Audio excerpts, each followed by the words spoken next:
What if I told you that the difference between those who thrive under pressure and those who crumble isn't talent, intelligence, or luck, but something far simpler, yet infinitely more powerful? What if the secret to unshakable confidence, crystal clear decision-making, and magnetic presence was already inside you, waiting to be awakened? Every single day, millions of people are hijacked by their own minds. They wake up anxious about the day ahead, react emotionally to every challenge, and go to bed exhausted from battling their own thoughts. They live in a constant state of mental chaos, bouncing between worry, frustration, anger, and overwhelm. But here's what they don't realize. This isn't normal. This isn't how your mind is supposed to work. The truth is, calmness isn't a personality trait you're born with or without. It's not genetic lottery. It's a skill, a trainable, developable, masterable skill that anyone can learn. And once you understand how to cultivate true mental calmness, everything changes. Your relationships improve because you stop reacting and start responding. Your performance skyrockets because anxiety no longer clouds your thinking. Your presence becomes magnetic because people are naturally drawn to those who remain centered in chaos. Think about the people you most admire, the leaders, the innovators, the ones who seem to glide through life's challenges with grace. What do they all have in common? They've mastered the art of mental calmness. They don't avoid stress. They transform it. They don't eliminate problems. They navigate them with clarity. They've trained their minds to be their greatest ally, not their worst enemy. In this comprehensive guide, you're going to discover the exact methods, techniques, and principles that separate the mentally calm from the mentally chaotic. You'll learn the neuroscience behind why some people naturally stay calmer, the ancient wisdom that's been proven by modern research, and the practical strategies you can implement immediately to start experiencing deeper peace and unshakable confidence. By the end of this journey, you won't just understand calmness, you'll embody it. You'll become the person others look to when everything falls apart. Because you'll have trained your mind to find peace in any storm. Chapter 1. The Hidden Cost of Mental Chaos. Before we can build unshakable calmness, we need to understand exactly what we're fighting against. Mental chaos isn't just uncomfortable. It's one of the most expensive problems you'll ever face. And most people have no idea how much it's costing them every single day. Let's start with your brain under stress. When you're mentally chaotic, your brain activates what neuroscientists call the sympathetic nervous system. Your amygdala, the brain's alarm system, floods your body with stress hormones like cortisol and adrenaline. These chemicals were designed to help you fight or flee from immediate physical threats, like a wild animal. But in modern life, this system activates for emails, traffic jams, difficult conversations, and deadline pressure. Here's the problem. When your brain is in this state, it literally shuts down your prefrontal cortex, the part responsible for logical thinking, creativity, and emotional regulation. You become biologically incapable of making good decisions. Your memory suffers.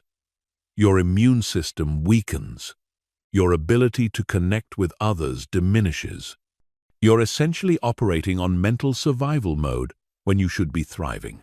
The cost shows up everywhere. In your career, mental chaos leads to poor decision-making, decreased productivity, and damaged relationships with colleagues.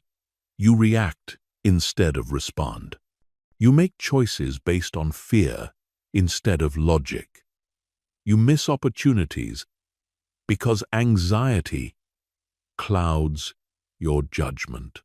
Research from Harvard Business School shows that professionals who can't manage their mental state earn significantly less over their lifetime than those who remain calm under pressure. In your relationships, mental chaos is even more destructive.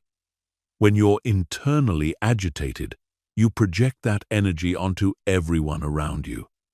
You misinterpret neutral comments as attacks. You create conflict where none existed. You push away the people you care about most, because your reactive mind sees threats everywhere. Your partner, your children, your friends, they all feel the ripple effects of your inner turbulence. But perhaps the highest cost is to your potential. When your mind is chaotic, you can't access your full capabilities. You second-guess yourself. You procrastinate on important decisions. You avoid challenges that could lead to growth. You live smaller than you're meant to live because chaos makes everything feel overwhelming and impossible. The medical costs are staggering too. Chronic stress from mental chaos leads to heart disease, diabetes, depression, anxiety disorders, and countless other health problems. The American Medical Association estimates that stress-related illnesses account for up to 90% of all doctor visits. You're literally aging yourself faster and destroying your body from the inside out. And here's what's truly tragic. Most people accept this as normal. They think constant worry is just part of adult life. They believe that successful people are naturally more stressed. They've been conditioned to think that calmness equals laziness or lack of ambition. This couldn't be further from the truth. The most successful people in every field, from business to sports to arts, have one thing in common. They've learned to maintain mental calmness even in high-pressure situations.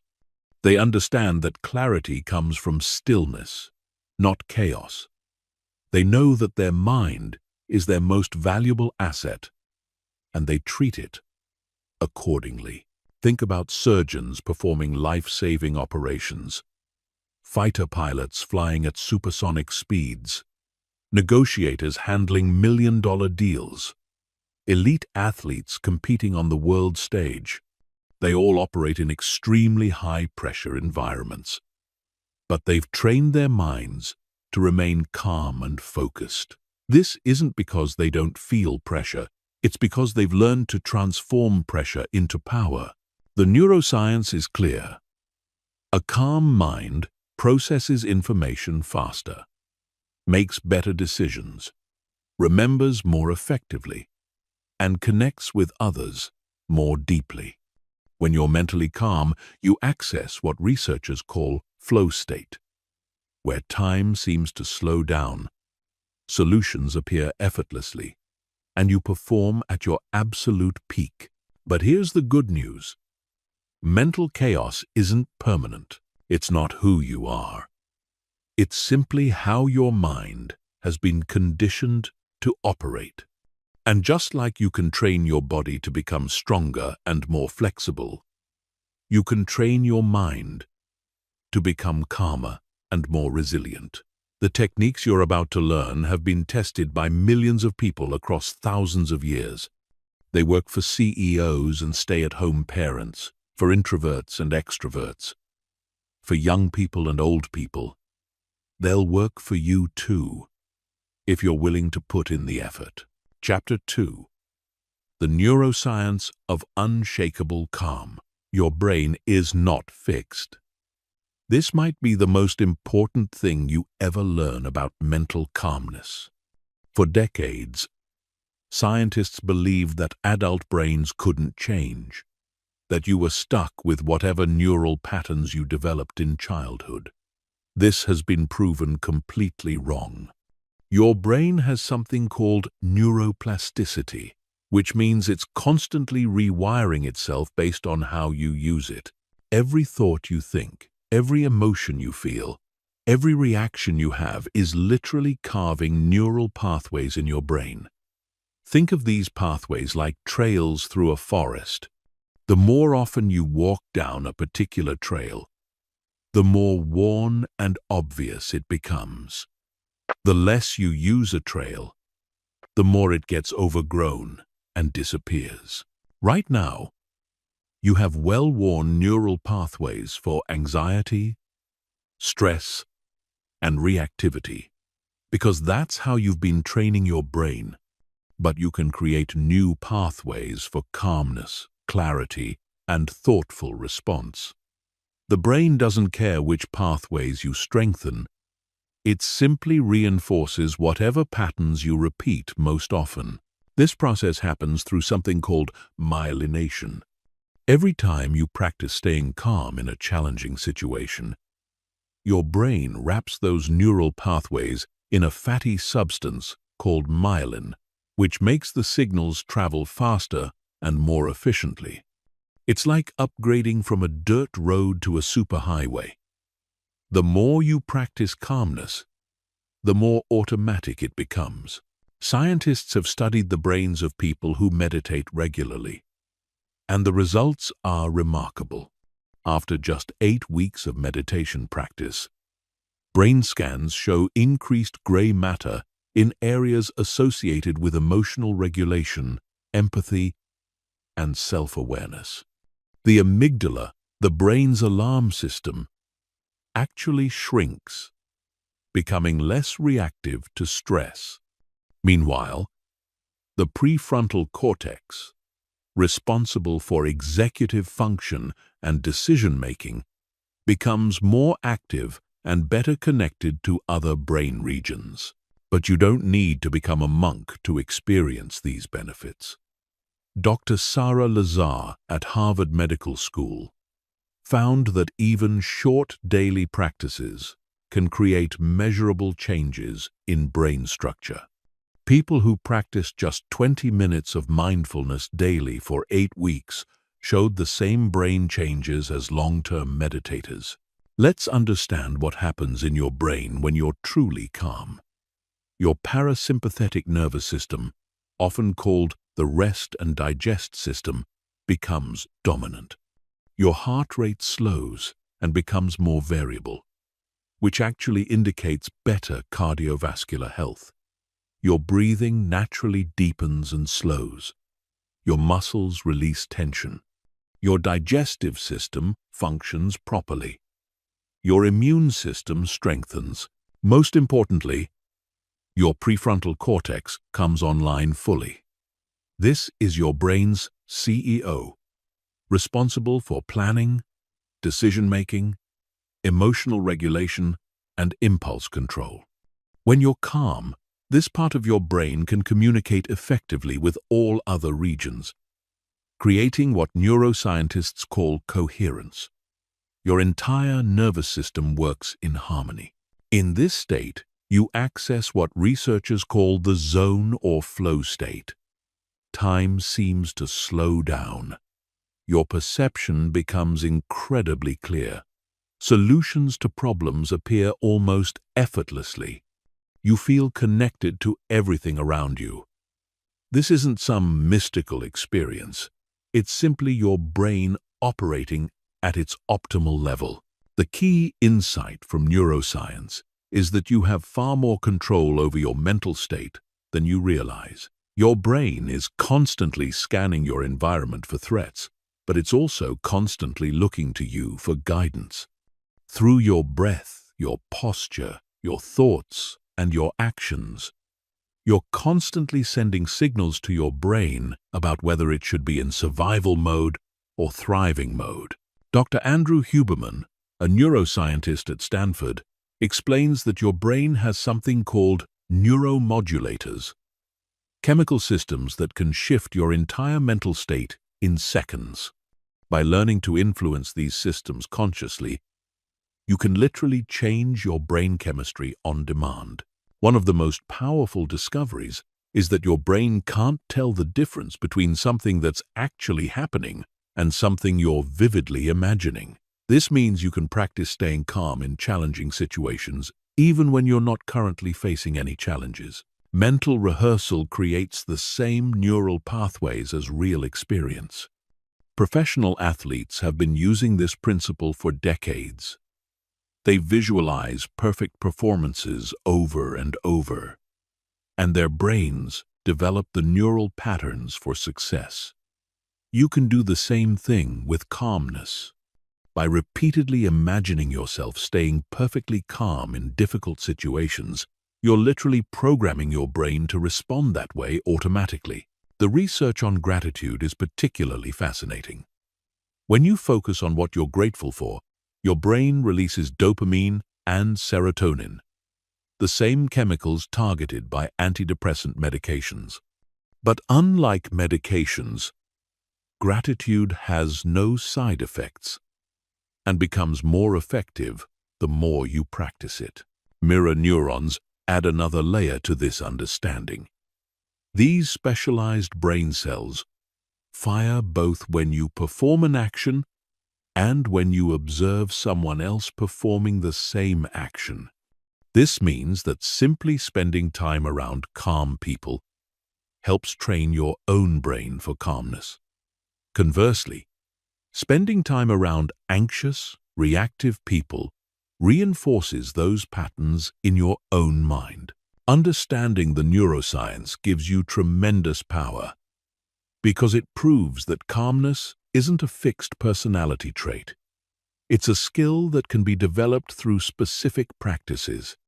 Your brain is already equipped with everything you need to experience profound peace and unshakable confidence. You just need to learn how to activate these natural systems consistently. Chapter 3. Breaking Free from the Anxiety Addiction. Here's a truth that might shock you. Most people are addicted to anxiety, and they don't even know it. This isn't a moral judgment or a character flaw.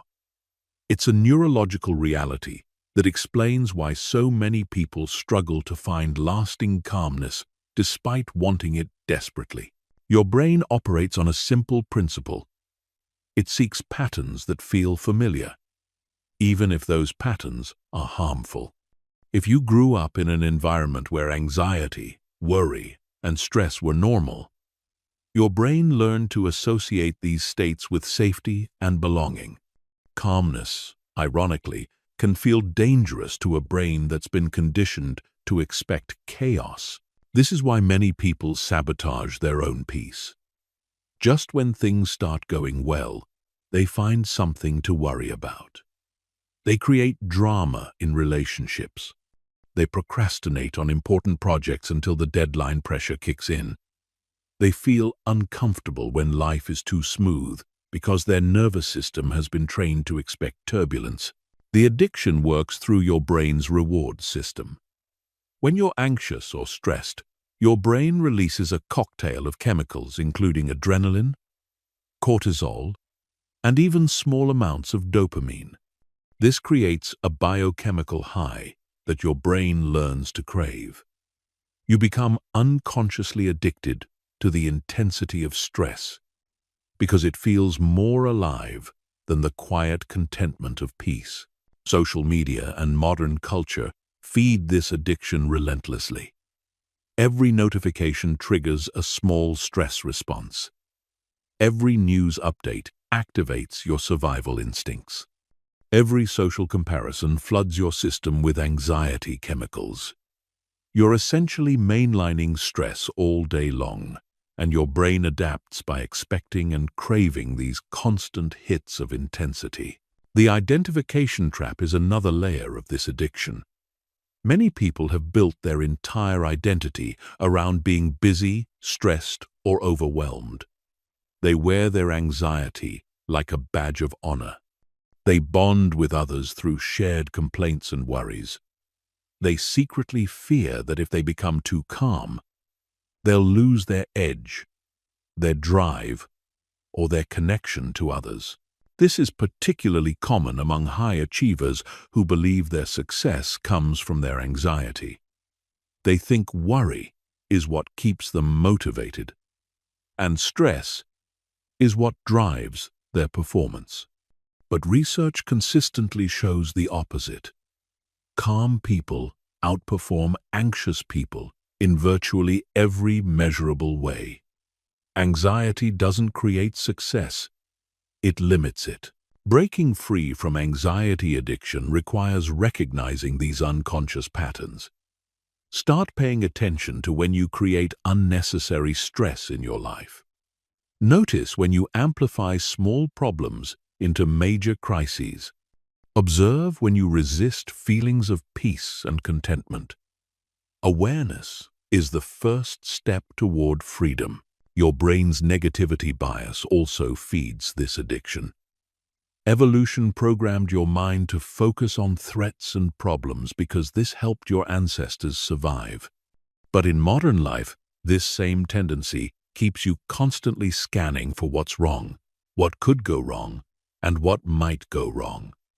You literally train your brain to find problems even when none exist. The comparison trap amplifies anxiety addiction exponentially. Social media presents you with carefully curated highlights of other people's lives, triggering constant feelings of inadequacy. Your brain interprets these comparisons as threats to your social status and survival. Flooding your system with stress chemicals, you become addicted to the drama of feeling behind, less successful, or somehow inadequate. Future tripping is another manifestation of anxiety addiction. Your mind becomes obsessed with controlling outcomes that haven't happened yet and may never happen. You spend enormous amounts of mental energy worrying about possibilities instead of dealing with realities. This creates a chronic state of tension that your nervous system begins to expect and crave. The perfectionism connection runs deep in anxiety addiction. Many people use worry as a form of magical thinking, believing that if they stress enough about something, they can prevent bad outcomes. Perfectionism provides the illusion of control, but it actually increases anxiety and decreases performance. Your brain becomes addicted to the false sense of control that constant vigilance provides. Breaking this addiction isn't about eliminating all stress from your life. Stress in appropriate doses can be beneficial and motivating. The goal is to shift from chronic, low-grade anxiety to acute, purposeful engagement when it's actually needed. Think of it like the difference between a smoke alarm that goes off constantly versus one that only activates when there's an actual fire. The withdrawal process from anxiety addiction can be uncomfortable at first. When you start practicing genuine calmness, your brain might interpret this as something being wrong. You might feel guilty for not worrying. You might feel disconnected from others who are still operating in anxiety mode. You might even feel bored without the constant stimulation of stress. This is normal and temporary. Your brain is simply adjusting to a new baseline. Like any addiction recovery, there will be moments when you want to return to familiar patterns of worry and stress. The key is recognizing these moments as part of the healing process, not evidence that calmness doesn't work for you. The beautiful truth is that once your brain adjusts to operating from calmness instead of anxiety, you'll wonder how you ever lived any other way. Peace becomes your natural state. Challenges become opportunities for growth instead of threats to your survival. You'll have access to creativity, intuition, and clarity that were impossible when your mind was constantly hijacked by stress. Chapter 4. The Ancient Art of Present Moment Awareness. Every spiritual tradition, every wisdom school, every enlightened teacher throughout history has pointed to the same fundamental truth. Peace exists only in the present moment. This isn't philosophical rhetoric or spiritual bypassing. It's a practical reality that modern neuroscience has confirmed. The present moment is the only place where true calmness can be found. Your mind creates suffering by constantly time traveling.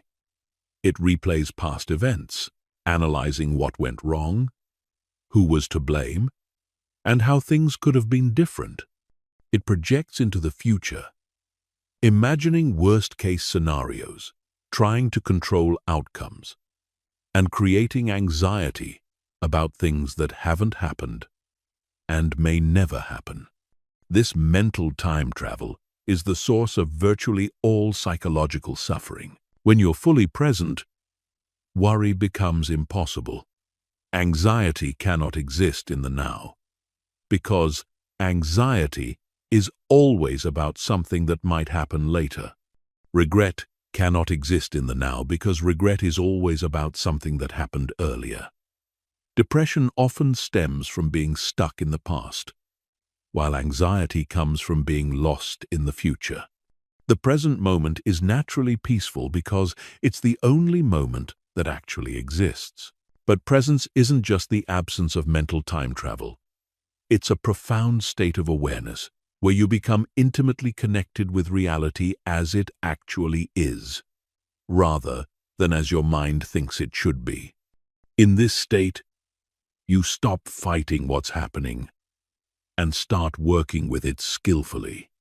You stop trying to control everything and start responding to everything. The breath is your most reliable anchor to the present moment. Unlike your thoughts, which can spiral into past and future, your breath only exists right now. Every inhale and exhale happens in this moment. When you focus your attention on your breathing, you automatically return to presence. But breathing for calmness isn't just about paying attention to your breath. It's about understanding how your breathing pattern directly influences your nervous system. When you're anxious or stressed, your breathing becomes shallow, rapid, and irregular. This sends signals to your brain that you're in danger, which triggers more stress hormones and creates a vicious cycle. Conscious breathing breaks this cycle instantly. When you deliberately slow and deepen your breath, you activate your parasympathetic nervous system, which signals to your brain that you're safe. Your heart rate slows, your blood pressure drops, your muscles relax, your mind clears. This isn't just relaxation. It's a fundamental shift in your neurological state. The 4-7-8 breathing technique is particularly powerful for instant calm. Inhale through your nose for 4 counts, hold for 7 counts, and exhale through your mouth for 8 counts.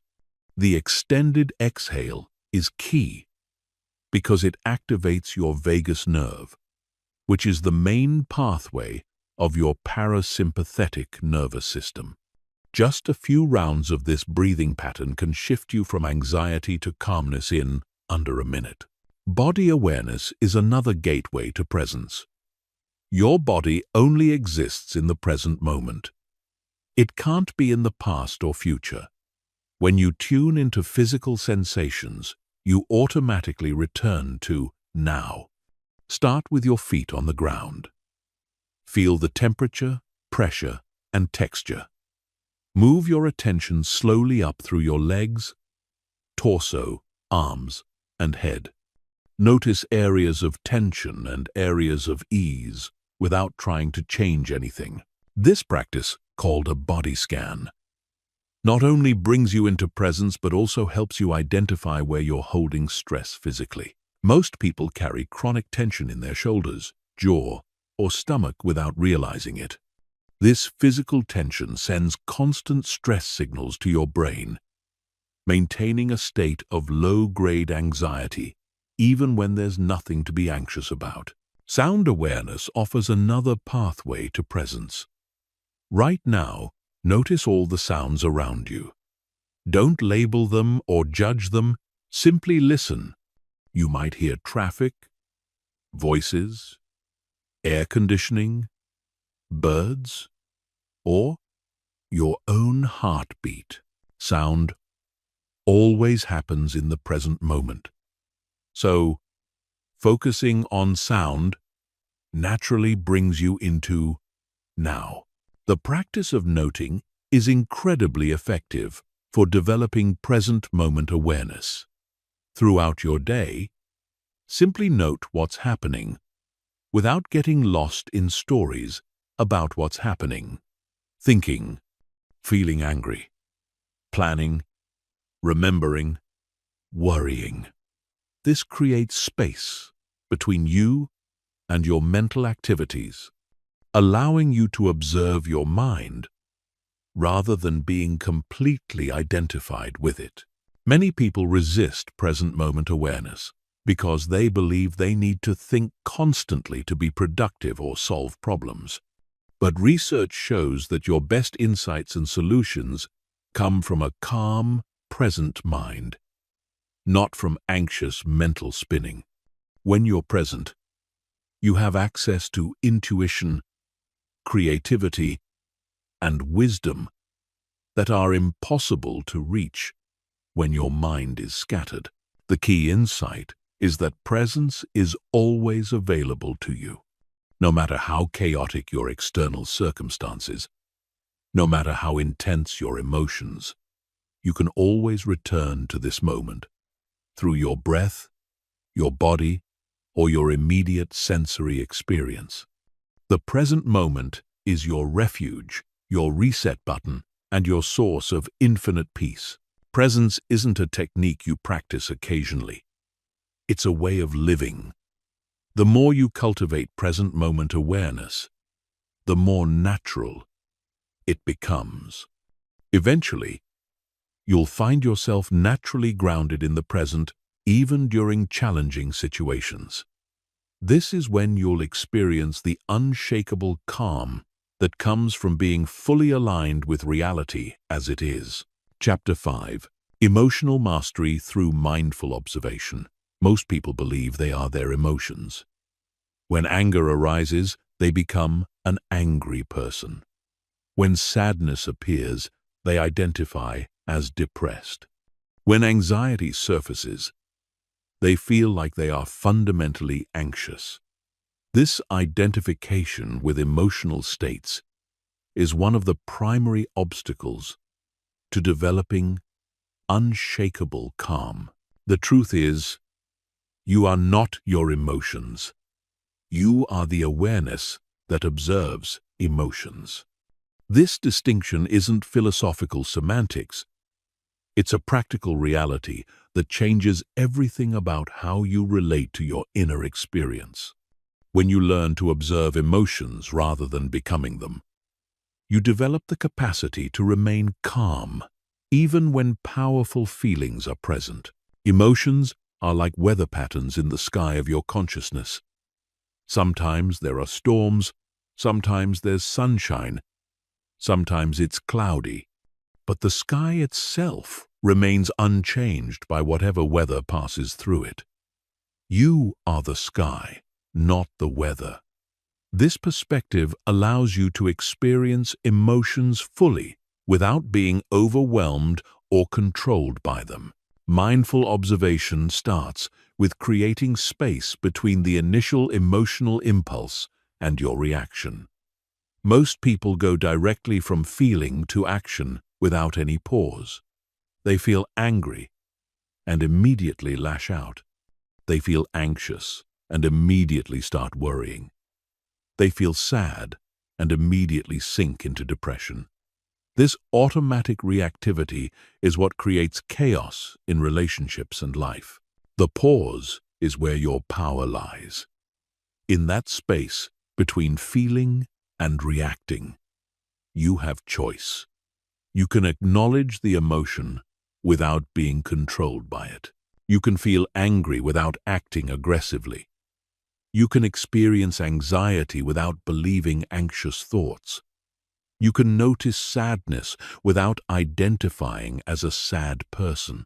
Learning to name emotions accurately is crucial for this process. Most people have a very limited emotional vocabulary. They know happy, sad, angry, and maybe a few others. But there are hundreds of distinct emotional states, and the more precisely you can identify what you're feeling, the more power you have over it. Instead of, "I'm stressed," you might identify, "I'm feeling overwhelmed by too many competing priorities."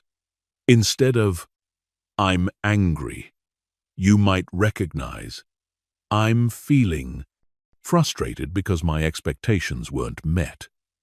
This precision helps you understand what's actually happening and respond more skillfully. The RAIN technique is incredibly powerful for emotional mastery. RAIN stands for recognize, allow, investigate, and non-identification. First, recognize what emotion is present without immediately trying to change it. Second, allow the emotion to be there without resistance. Third, investigate the emotion with curiosity rather than judgment. Finally, remember that you are not this emotion. It's simply something you're experiencing. Most people try to push away uncomfortable emotions, which only makes them stronger. What you resist persists. When you fight against anger, you create more anger. When you struggle against anxiety, you amplify anxiety. When you avoid sadness, you prolong sadness. Acceptance doesn't mean you like the emotion. It means you stop fighting it. This acceptance creates space for the emotion to move through you naturally. Emotions are energy in motion, and they want to flow. When you don't resist them, they often dissipate much more quickly than when you fight against them. Think of emotions like waves in the ocean. If you dive under a wave, it passes over you harmlessly. If you fight against it, it can knock you down. Understanding the difference between pain and suffering is essential for emotional mastery. Pain is the immediate emotional response to a situation. Suffering is the story you tell yourself about the pain. Pain is inevitable in human life. Suffering is optional and created by your mental resistance to what's happening. For example, if someone criticizes your work, the immediate sting of disappointment is pain. But if you then spend hours replaying the criticism, imagining what others think, questioning your abilities, and creating elaborate stories about what this means about you, that's suffering. The initial pain might last seconds, but the suffering can go on indefinitely. Mindful observation helps you see this distinction clearly. You can acknowledge the initial emotional impact without buying into the mental stories that create prolonged suffering. You can feel disappointed without concluding that you're a failure. You can experience rejection without deciding that you're unlovable. The practice of emotional surfing teaches you to ride emotional waves rather than being crashed by them. When a strong emotion arises, instead of being overwhelmed, you can observe its qualities. How does anger feel in your body? Where do you sense anxiety most strongly? What does sadness actually feel like when you pay close attention? This investigation reveals that emotions are actually quite temporary and constantly changing. What feels overwhelming at first often shifts and transforms when you observe it mindfully. You start to see that emotions have a natural life cycle. They arise, peak, and pass away, just like everything else in nature. Developing emotional mastery doesn't mean becoming emotionally numb or disconnected. It means developing the capacity to feel deeply while maintaining your center. It means being able to experience the full spectrum of human emotions without being destabilized by them. This is true strength, not emotional suppression. Chapter 6. The breath as your instant reset button. Your breath is the most powerful tool you have for instant calmness. Yet 99% of people use only a fraction of its potential. Every single breath you take sends direct signals to your nervous system, telling your brain whether you're safe or in danger. Master your breath, and you master your state of mind in any situation. The average person takes between 12 to 20 breaths per minute when at rest. But here's what's shocking. Most people breathe incorrectly their entire lives. They breathe shallow, quick breaths from their chest instead of deep, slow breaths from their diaphragm. This chest breathing actually triggers stress responses in your body, keeping you in a constant state of low-grade anxiety. Watch a baby sleep and you'll see perfect breathing. Their belly rises and falls with each breath while their chest barely moves. This is how humans are designed to breathe. Somewhere along the way, stress, poor posture, and cultural conditioning teach us to breathe from our chest, creating a chronic state of physiological tension. Diaphragmatic breathing is your first line of defense against any stressful situation. Place one hand on your chest and one on your belly. When you breathe correctly, the hand on your belly should move significantly while the hand on your chest remains relatively still. This engages your diaphragm, the large muscle beneath your lungs that's designed to do most of the work of breathing. The 4-7-8 technique is incredibly powerful for instant calm. Breathe in through your nose for 4 counts, hold for 7 counts, and breathe out through your mouth for 8 counts. The extended exhale is crucial because it activates your parasympathetic nervous system. Do this 4 times and you'll feel a noticeable shift in your mental state. But breathing for calmness goes far beyond simple techniques. Your breath rate directly influences your heart rate variability, which is one of the best indicators of stress resilience. When you breathe at approximately 5 breaths per minute, you create something called coherence, where your heart rate, blood pressure, and nervous system all synchronize in optimal harmony.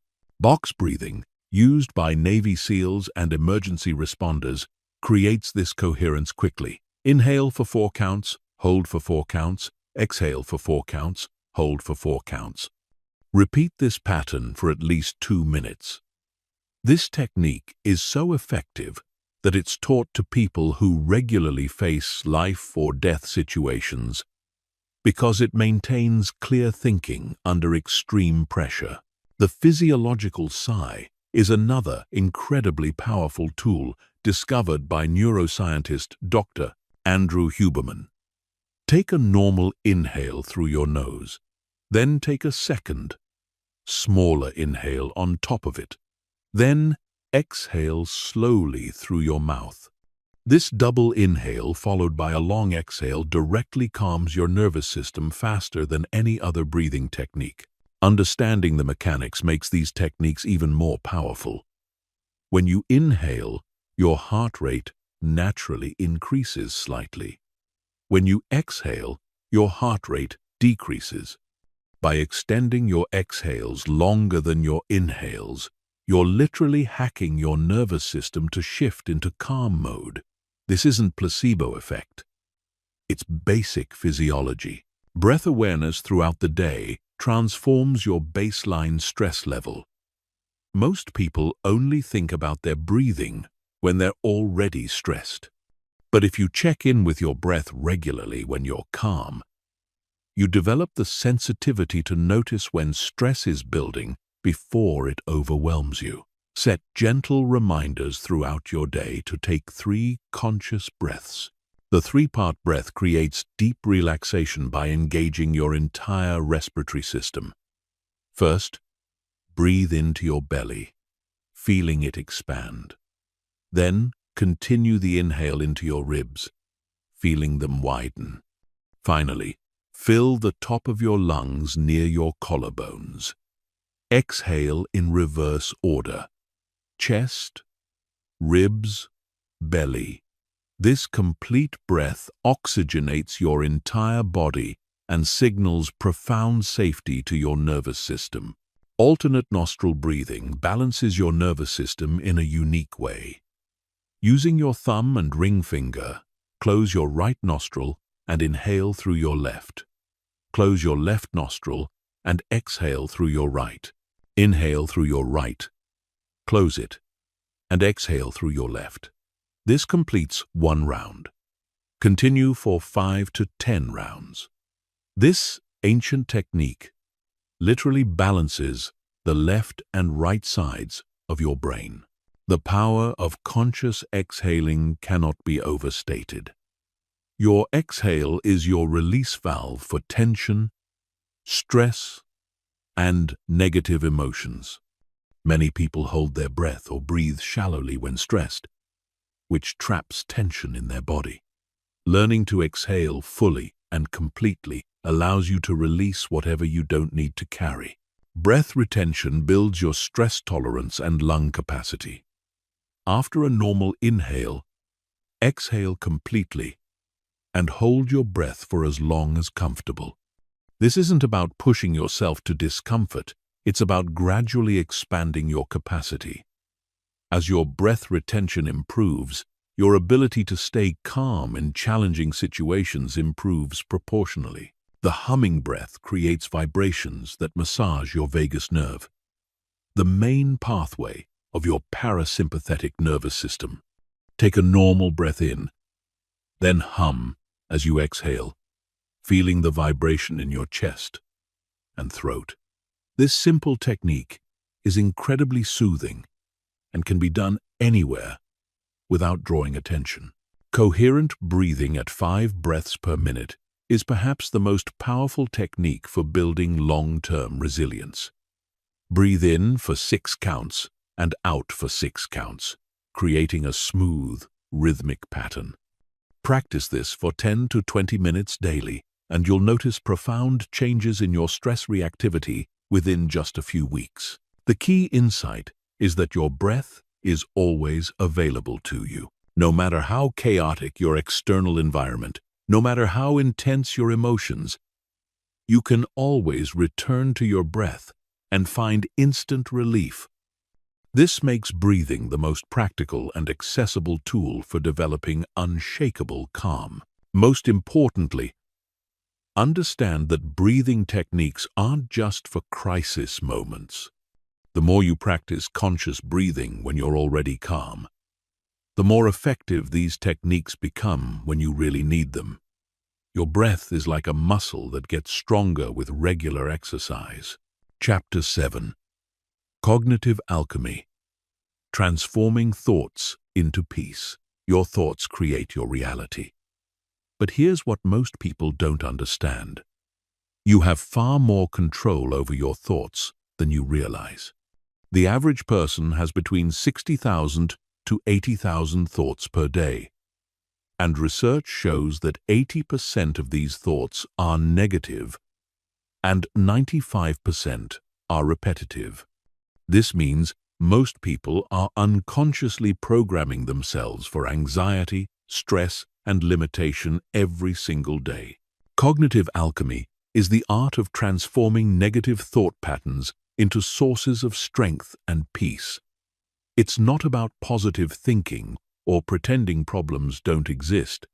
It's about developing the skill to observe your thoughts objectively and consciously choose which ones deserve your attention and which ones should be released. The first step is understanding that you are not your thoughts. Thoughts arise in your consciousness like clouds arise in the sky.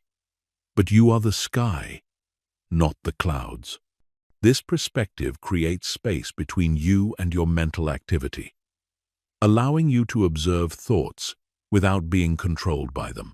When you can watch your thoughts like a scientist studying data, you gain tremendous power over your mental state. Thought labeling is one of the most effective techniques for creating this space. Instead of getting caught up in the content of your thoughts, simply label them: worrying, planning, remembering, judging, fantasizing. This simple act of labeling activates your prefrontal cortex and reduces the emotional intensity of the thought. You're essentially stepping back and observing your mind in action. The 5, 4, 3, 2, 1 grounding technique interrupts anxious thought spirals immediately. When you notice your mind racing, identify 5 things you can see, 4 things you can touch, 3 things you can hear, 2 things you can smell, and 1 thing you can taste. This grounds you in sensory reality and breaks the cycle of mental spinning. Understanding cognitive distortions gives you tremendous power over anxious thinking. Your brain has predictable ways of distorting reality when you're stressed.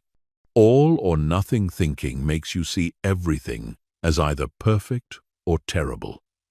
Catastrophizing makes you imagine worst-case scenarios. Mind reading makes you assume you know what others are thinking. Mental filtering makes you focus only on negative aspects, while ignoring positive ones. Once you can identify these distortions, you can challenge them directly. When you catch yourself catastrophizing, ask, what's the most likely outcome? Not the worst possible outcome. When you notice all or nothing thinking, ask, what's the middle ground here? When you're mind reading, ask, what evidence do I actually have for this assumption? The Byron-Katie method of inquiry transforms any stressful thought through 4 simple questions. First, is it true? Second, can you absolutely know that it's true? Third, how do you react when you believe that thought? Fourth, who would you be without that thought? Then turn the thought around and find examples of how the opposite might be true. This process reveals how much suffering comes from believing unexamined thoughts. Reframing is perhaps the most powerful cognitive tool for instant calm. Every situation can be viewed from multiple perspectives, and you have the power to choose which perspective serves you best. A job loss can be seen as a disaster or as an opportunity for something better. A relationship ending can be viewed as rejection or as freedom to find true compatibility. A health challenge can be seen as punishment or as motivation to live more fully. The key to effective reframing isn't denial or false optimism. It's finding genuinely useful ways to interpret challenging situations. Ask yourself, how might this situation benefit me in the long run? What can I learn from this experience? How might this redirect me towards something better? What opportunities does this create that wouldn't have existed otherwise? Thought stopping interrupts rumination before it gains momentum. When you notice yourself starting to worry or replay negative scenarios, say, stop, either out loud or in your mind. Then immediately redirect your attention to something else. This might seem simplistic, but it's incredibly effective because it breaks the neural pathway before it becomes reinforced. The worry window technique contains anxious thinking to specific times rather than letting it dominate your entire day. Set aside 15 minutes daily for worrying. Write down everything you're concerned about.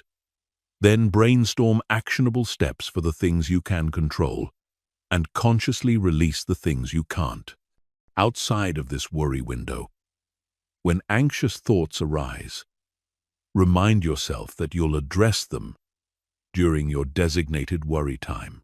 Gratitude thinking rewires your brain for positivity by actively seeking what's working in your life. Your brain has a negativity bias that automatically scans for problems and threats. Gratitude practice counteracts this by training your mind to notice beauty, abundance, and positive experiences. This isn't about pretending everything is perfect. It's about developing a more balanced and accurate perception of reality. The cognitive load theory explains why overwhelm happens and how to prevent it.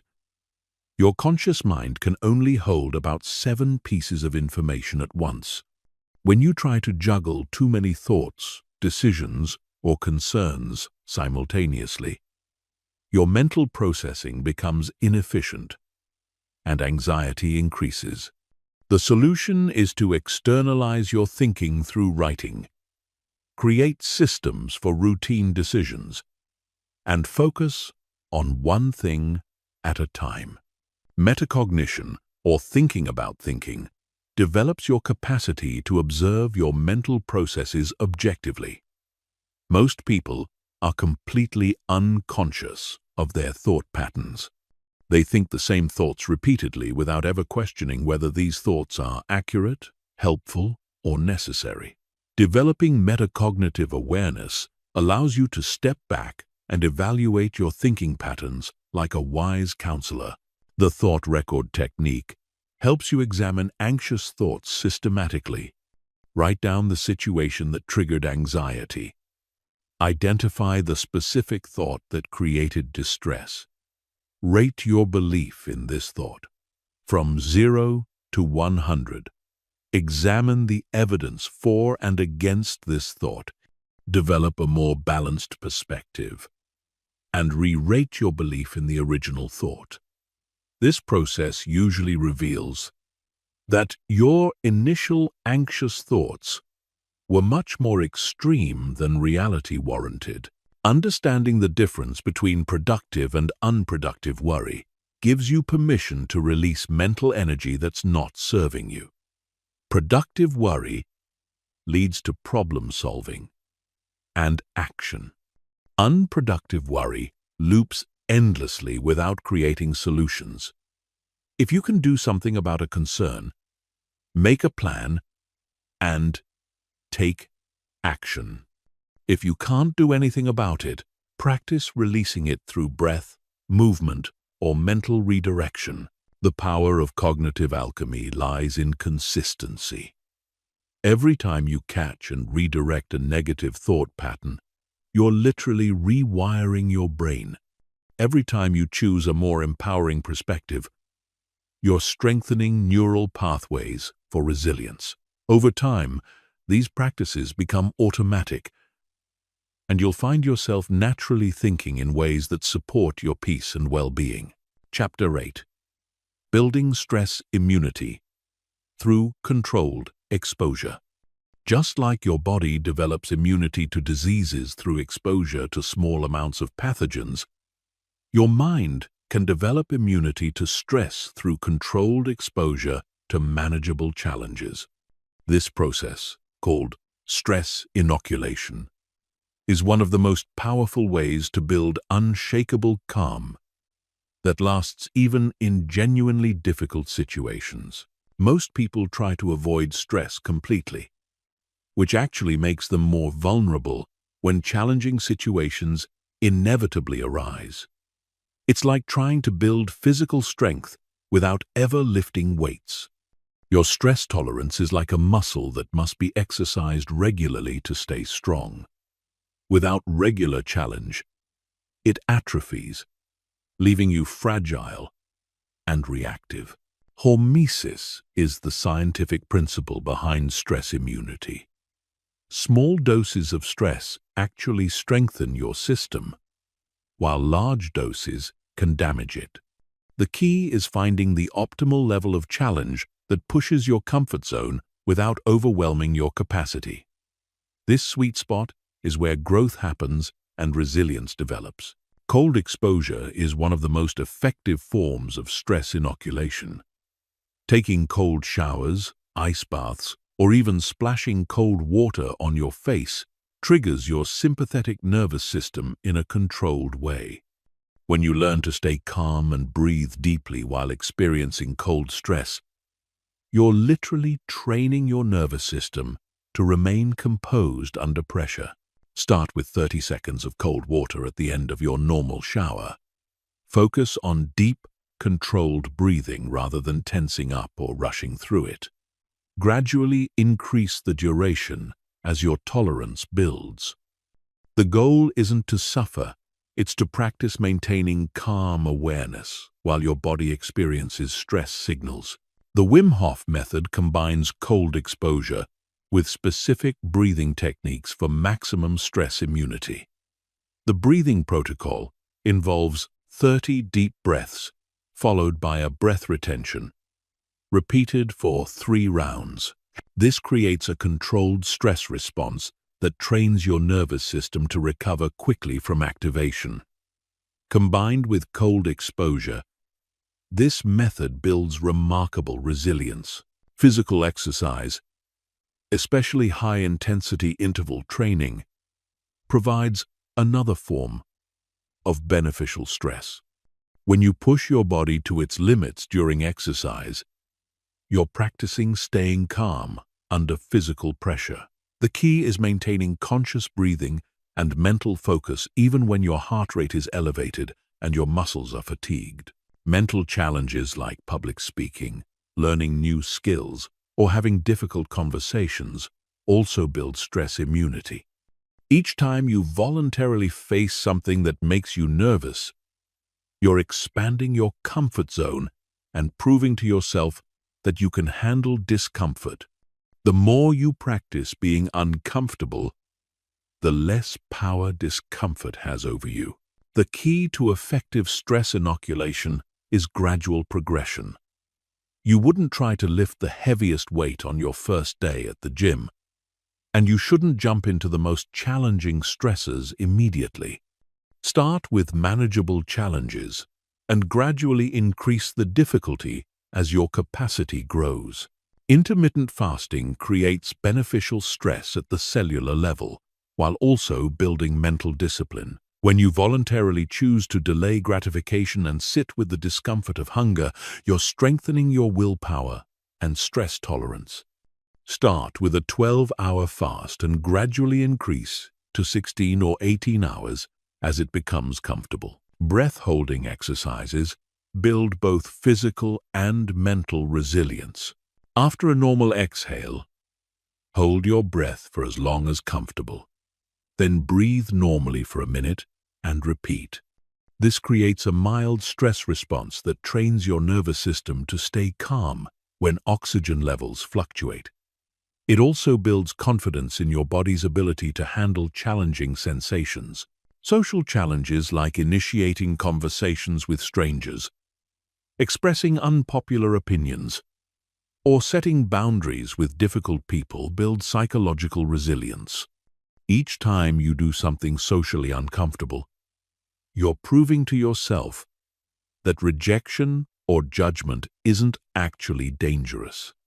This reduces the power of social anxiety over your behavior.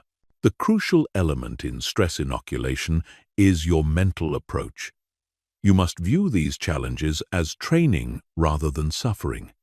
Each uncomfortable moment is making you stronger and more resilient. Each time you maintain calm under pressure, you're building confidence in your ability to handle whatever life presents. Recovery protocols are just as important as the stress exposure itself. After any form of stress inoculation, spend time in parasympathetic recovery through deep breathing, gentle movement, warm baths, or meditation. This teaches your nervous system to return to baseline quickly after activation, which is a key marker of resilience. Progressive muscle relaxation combined with stress exposure creates a powerful combination. Practice tensing and relaxing different muscle groups while experiencing mild stressors. This teaches you to maintain physical relaxation even when your nervous system is activated, which is an advanced skill that serves you in all challenging situations. The psychological benefits of stress inoculation extend far beyond just handling stress better. Each time you voluntarily face discomfort and come through it successfully, you build evidence that you're capable of handling whatever life presents. This creates genuine confidence based on actual experience rather than just positive thinking.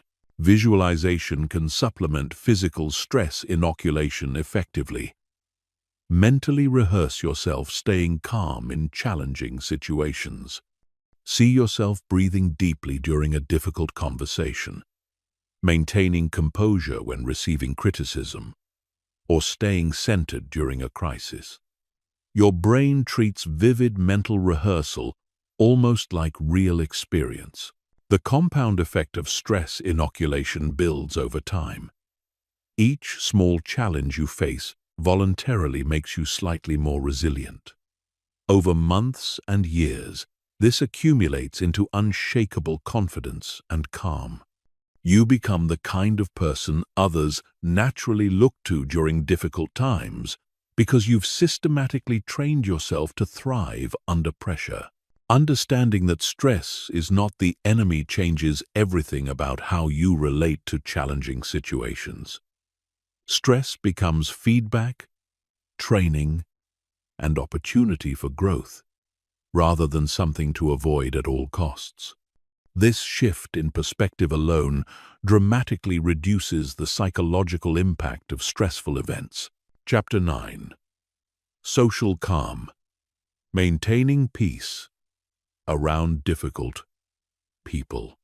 One of the greatest tests of your mental calmness is your ability to remain centered when dealing with difficult people. You can master breathing techniques and thought management, but if someone else's anger, criticism, or negative energy can instantly destabilize you, your calm remains fragile and conditional. True, unshakable calm means maintaining your peace regardless of how others are behaving. Understanding projection is crucial for social calm. When people are angry, critical, or hostile, they're almost always projecting their own inner turmoil onto you. Their behavior says far more about their internal state than it does about you or the situation. A person who is truly at peace doesn't attack others. Aggression, criticism, and hostility are symptoms of inner suffering, not accurate assessments of your worth or actions. This doesn't mean you should excuse harmful behavior or fail to set appropriate boundaries. It means you can respond to difficult people from a place of understanding rather than reactive emotion.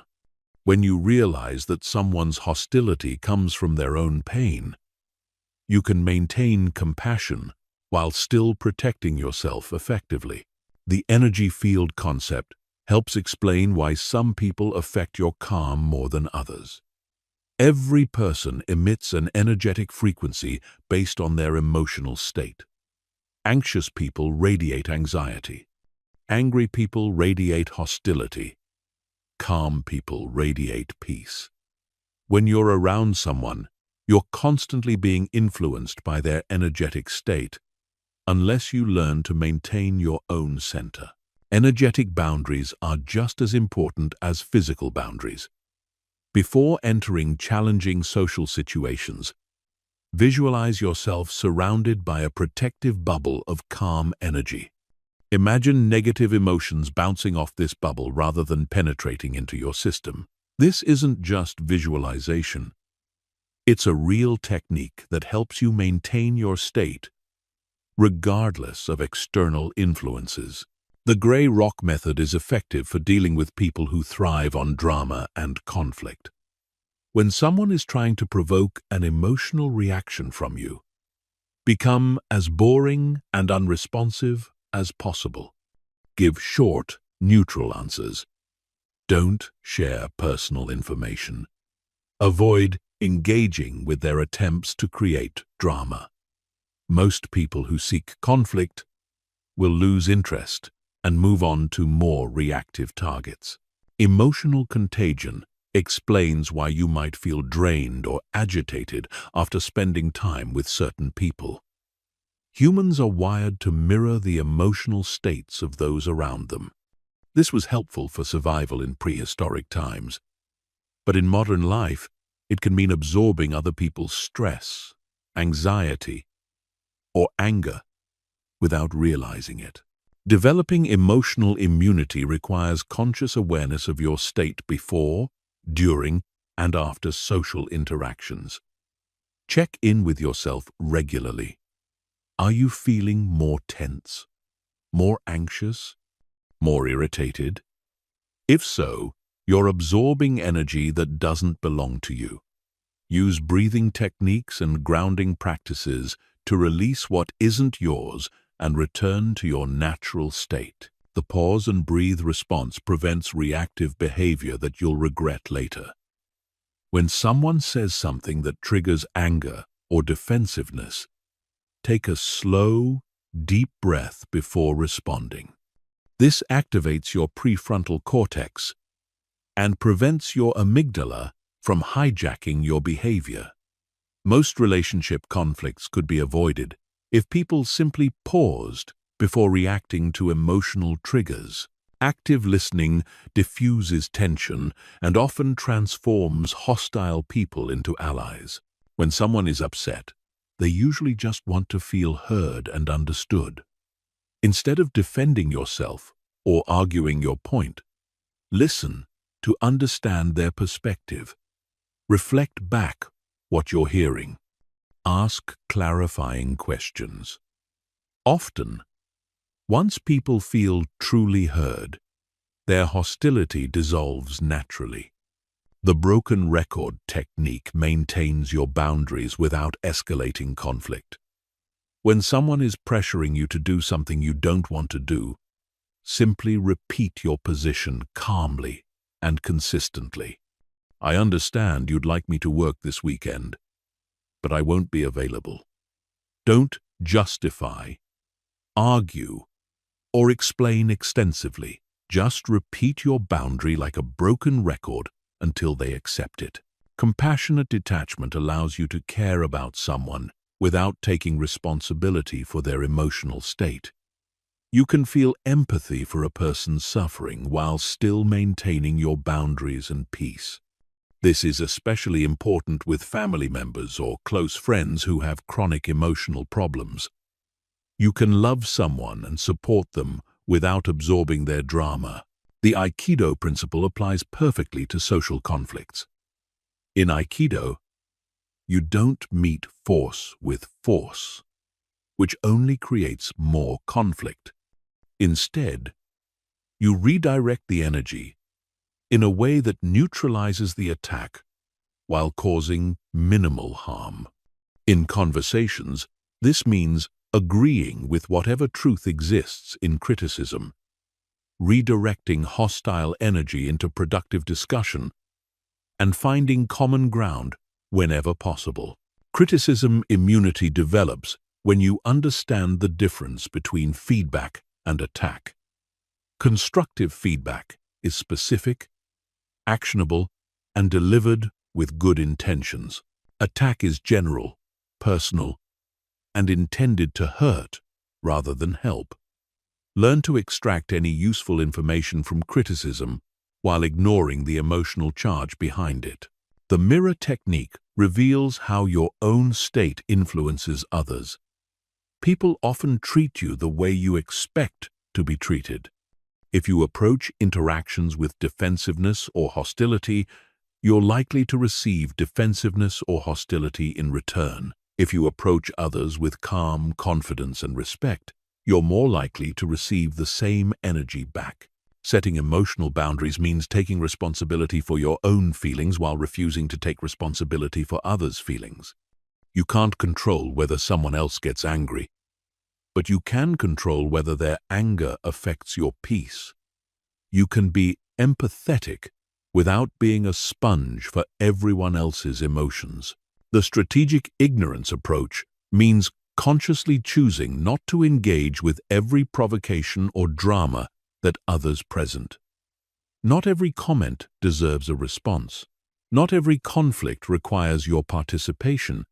Sometimes the most powerful response is no response at all. This preserves your energy for things that actually matter.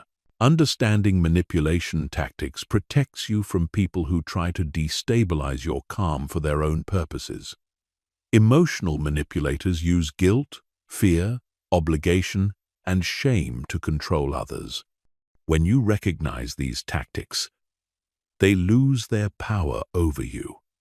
You can respond to the person's underlying needs without falling for their manipulative strategies. The most important insight about social calm is that you can only control your own behavior and responses. You cannot change other people, fix their problems, or make them treat you better. But you can become so centered in your own peace that external behavior cannot disturb your inner equilibrium. This is true freedom and the foundation of authentic confidence. Chapter 10. Emergency Protocols. Instant calm in crisis moments. No matter how much you practice calmness techniques during peaceful times, there will be moments when life hits you with genuine emergencies, unexpected crises, or overwhelming situations that threaten to completely destabilize your mental state.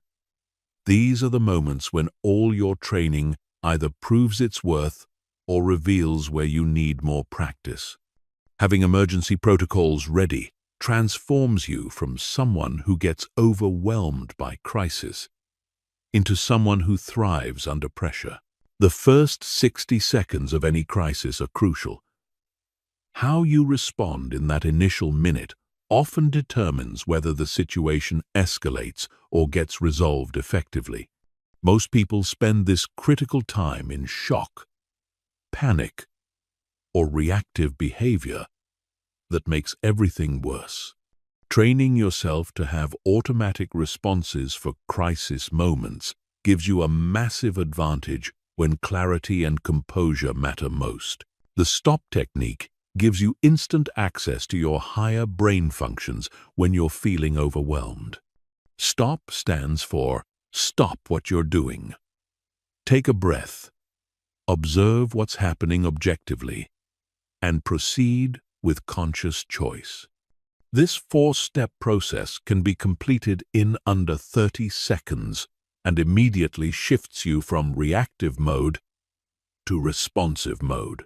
The physiological reset sequence works when your body is flooded with stress hormones and your nervous system is in full activation. First, splash cold water on your face or hold ice cubes in your hands.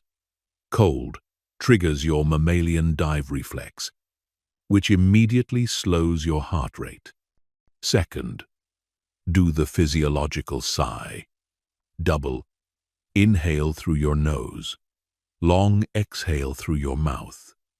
Third, drop your shoulders and relax your jaw, which releases physical tension that amplifies stress. The 5-4-3-2-1 grounding technique works exceptionally well during panic attacks or overwhelming anxiety. Identify 5 things you can see, 4 things you can touch, 3 things you can hear, 2 things you can smell, and 1 thing you can taste. This forces your attention into the present moment and out of anxious thinking loops. It's impossible to be fully grounded in your senses and completely overwhelmed simultaneously. Box breathing provides immediate nervous system regulation when you feel your stress response spiraling out of control. Inhale for 4 counts. Hold for 4 counts. Exhale for 4 counts. Hold for 4 counts. Repeat this pattern for at least 8 rounds. The consistent rhythm gives your mind something to focus on while the extended exhales activate your parasympathetic nervous system. The 24-hour rule prevents crisis decisions that you'll regret later. When something shocking or upsetting happens, commit to waiting 24 hours before making any major decisions or taking significant actions. This gives your nervous system time to process the shock and return to baseline. Most crisis decisions made in the first few hours are reactive and poorly thought out. Progressive muscle release works when crisis stress has created physical tension throughout your body. Starting with your toes, tense each muscle group for 5 seconds, then release and notice the contrast.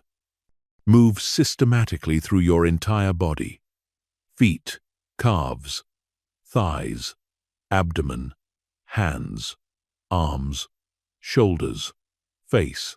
This releases accumulated tension and signals safety to your nervous system. The worst-case scenario technique transforms overwhelming situations into manageable problems. Ask yourself, what's the absolute worst thing that could happen here? Then, how likely is that worst case? Then, if the worst case did happen, how would I handle it? Usually, you'll discover that even worst-case scenarios are survivable, and that the likelihood is much lower than your anxiety suggests. Emotional first aid involves treating intense emotions, like physical injuries that need immediate care. Acknowledge the emotion without judgment. I'm feeling overwhelmed right now, and that's understandable given what's happening. Offer yourself the same compassion you'd give a good friend in the same situation. Remind yourself that intense emotions are temporary and will pass if you don't feed them with catastrophic thinking. The lighthouse visualization creates instant inner stability when everything around you feels chaotic. Imagine yourself as a lighthouse standing strong on rocky cliffs while storms rage around you. The storms are temporary, but you are permanent and unshakable. Your inner light continues to shine, regardless of external conditions. This image helps you maintain your center when crisis threatens to sweep you away. Crisis reframing looks for opportunity and growth potential, even in difficult situations. Ask yourself, how might this challenge make me stronger? What might I learn from this experience? How could this redirect me towards something better? This isn't about denying the difficulty. It's about maintaining a growth mindset that prevents victim mentality from taking over. The strategic withdrawal technique knows when to remove yourself from overwhelming situations temporarily. If you're in a heated argument, say, "I need a few minutes to collect my thoughts," and leave the room. If you're feeling overwhelmed at work, take a brief walk or find a quiet space. Strategic withdrawal isn't avoidance. It's tactical regrouping that allows you to return with clarity and composure. Micro-meditations provide instant reset buttons throughout crisis situations. Take 30 seconds to close your eyes and focus only on your breath. Feel your feet on the ground. Notice the temperature of the air on your skin. These tiny moments of presence accumulate into significant stress relief and keep you connected to your center throughout prolonged, difficult situations. The support system activation protocol means knowing exactly who to call and what resources to access when you're in crisis. Before you need them, identify 3 people you can reach out to for emotional support, practical help, or professional guidance. Having this plan ready prevents the additional stress of trying to figure out who to call when you're already overwhelmed. Energy management during crisis means protecting your resources for what matters most. Crisis situations can drain your mental and emotional energy quickly. Identify what absolutely must be dealt with immediately and what can wait. Let go of perfectionism and focus on good enough solutions. Preserve your energy for the most important decisions and actions. The zoom-out perspective helps when you're feeling completely overwhelmed by current circumstances. Imagine viewing your current crisis from 10 years in the future How significant will this situation seem a decade from now? This doesn't minimize legitimate problems, but it often reveals that things that feel earth-shattering in the moment are more manageable than they initially appear. Recovery protocols after crisis ensure that you don't carry the stress forward into future situations. After dealing with any emergency or overwhelming situation, deliberately engage in activities that restore your nervous system. Gentle exercise, warm baths, time in nature, connection with loved ones, or practices that bring you joy. This prevents accumulated stress from building up over time. The key insight about emergency protocols is that they must be practiced before you need them. You can't learn to swim while you're drowning. Regular practice of these techniques during calm moments makes them available to you automatically when crisis strikes. The goal isn't to eliminate all stress from crisis situations. It's to maintain enough calm to think clearly and respond effectively rather than being overwhelmed by circumstances. Chapter 11. The Daily Architecture of Unshakable Peace. Calmness isn't something you achieve once and then possess forever. It's something you build day by day through consistent practices that gradually rewire your nervous system and reshape your default responses to life's challenges. The difference between people who occasionally feel calm and those who embody unshakable peace lies in their daily architecture, the small but powerful habits that compound over time into profound transformation. Your morning routine sets the tone for your entire nervous system for the day ahead. Most people wake up and immediately check their phones, flooding their minds with news, emails, social media, and other people's agendas before they've even established their own center. This creates a reactive state that persists throughout the day. Instead, the first 30 minutes of your day should be sacred time devoted to establishing inner calm. Begin each day with conscious breathing before you even get out of bed. Take 10 deep breaths, feeling your body wake up gradually and naturally. This signals to your nervous system that you're safe and in control, rather than immediately activating stress responses. Set an intention for the day, not just what you want to accomplish, but how you want to feel and respond to whatever challenges arise. The morning meditation practice doesn't require hours of sitting in silence. Even 10 minutes of mindfulness meditation creates measurable changes in your brain's stress reactivity throughout the day. Sit comfortably, close your eyes, and focus on your breath. When your mind wanders, gently return attention to breathing. This simple practice strengthens your ability to redirect attention away from anxiety and toward peace. Gratitude journaling rewires your brain to notice positive aspects of your life rather than defaulting to problems and concerns. Write down 3 things you're grateful for each morning, but be specific and feel the emotion behind each item. Instead of, "I'm grateful for my family," write, "I'm grateful for the way my daughter laughed at breakfast yesterday, and how it filled my heart with joy." Physical movement in the morning releases tension that accumulated during sleep and prepares your body for the day ahead. This doesn't need to be intense exercise. Gentle stretching, yoga, or a short walk signals to your body that you're awake, alive, and ready to engage with life from a grounded place, rather than rushing into activity with accumulated tension. Cold exposure through cold showers or ice baths builds stress resilience while simultaneously creating alertness and mental clarity. Start with 30 seconds of cold water at the end of your normal shower. Focus on deep breathing rather than tensing up. This practice trains your nervous system to remain calm under physiological stress, which translates to greater emotional resilience throughout the day. The evening wind-down routine is just as important as your morning routine because it determines the quality of your sleep, which directly affects your stress resilience the next day. Begin winding down at least 1 hour before bedtime.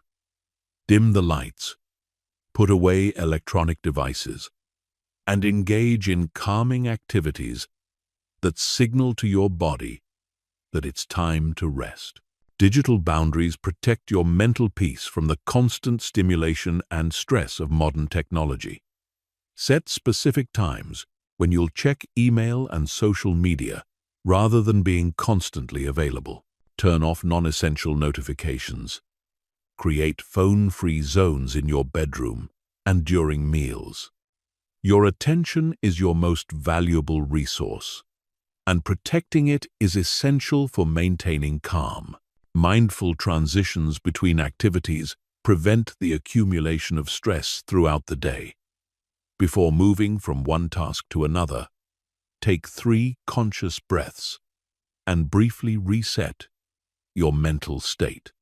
This prevents stress from one activity from contaminating the next and helps you approach each situation with fresh awareness rather than carried tension.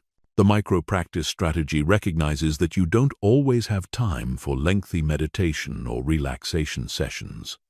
Instead, develop a toolkit of techniques that take 30 seconds to 2 minutes.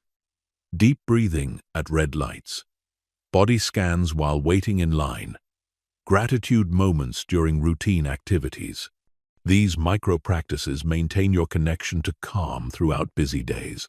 Stress inoculation through daily challenges builds your capacity to handle unexpected difficulties. Voluntarily do something slightly uncomfortable each day. Take a cold shower. Have a difficult conversation. Try something new. Or push yourself physically. This expands your comfort zone gradually and proves to yourself that you can handle discomfort, reducing anxiety about future challenges. Energy management involves recognizing your natural rhythms and working with them rather than against them. Most people have certain times when they feel naturally more calm and focused. Schedule your most challenging tasks during these peak times and protect these periods from interruptions and distractions. Use lower energy times for routine tasks that don't require peak mental performance. The reflection practice at the end of each day helps you learn from experiences and continuously improve your stress management. Ask yourself, when did I feel most calm today? What triggered stress, and how did I respond? What can I do differently tomorrow? This builds self-awareness and helps you identify patterns that either support or undermine your peace. Social architecture means consciously choosing who you spend time with and how you engage in relationships. Limit time with people who consistently drain your energy or create drama. Seek out relationships with people who embody the qualities you want to develop. Set boundaries with negative people while cultivating deeper connections with positive influences.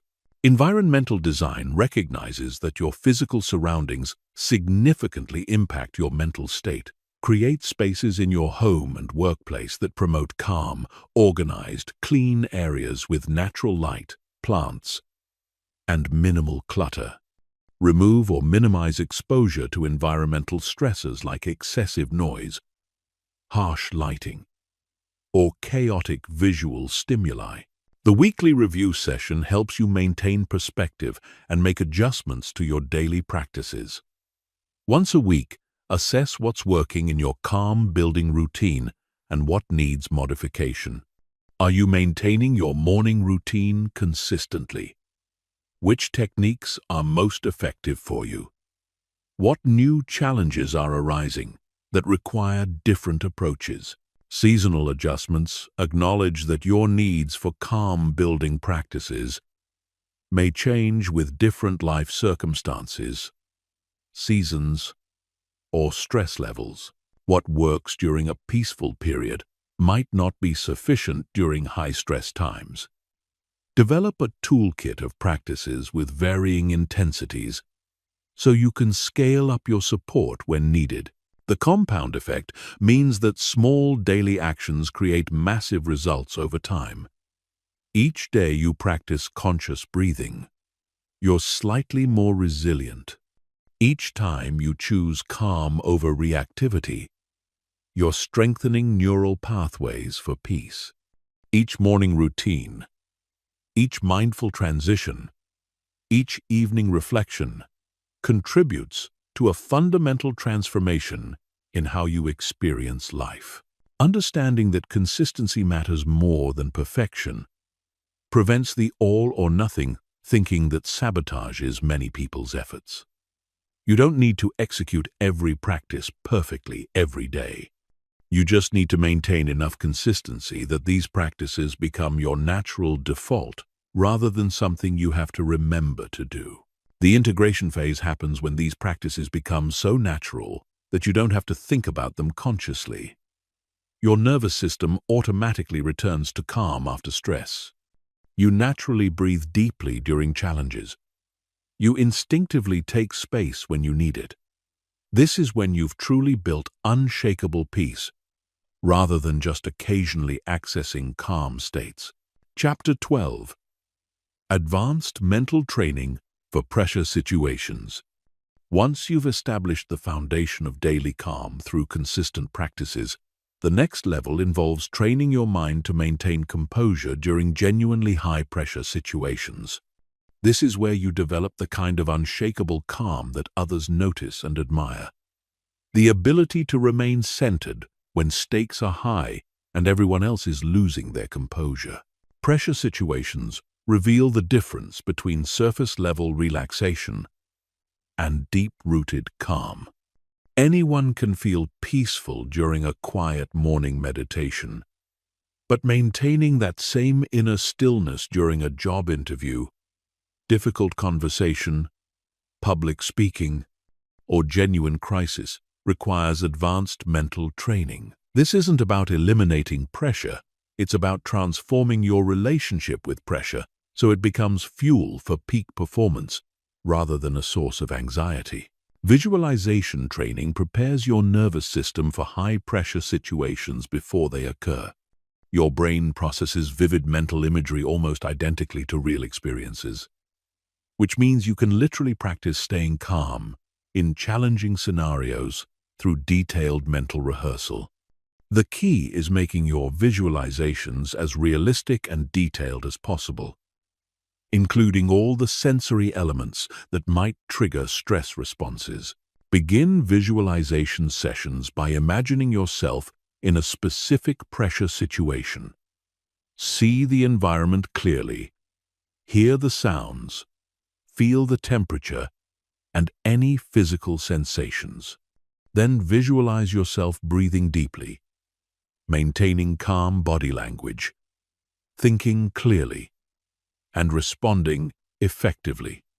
See yourself succeeding while staying completely centered. Practice this mental rehearsal regularly, and your nervous system will automatically respond with calm when you encounter similar, real situations.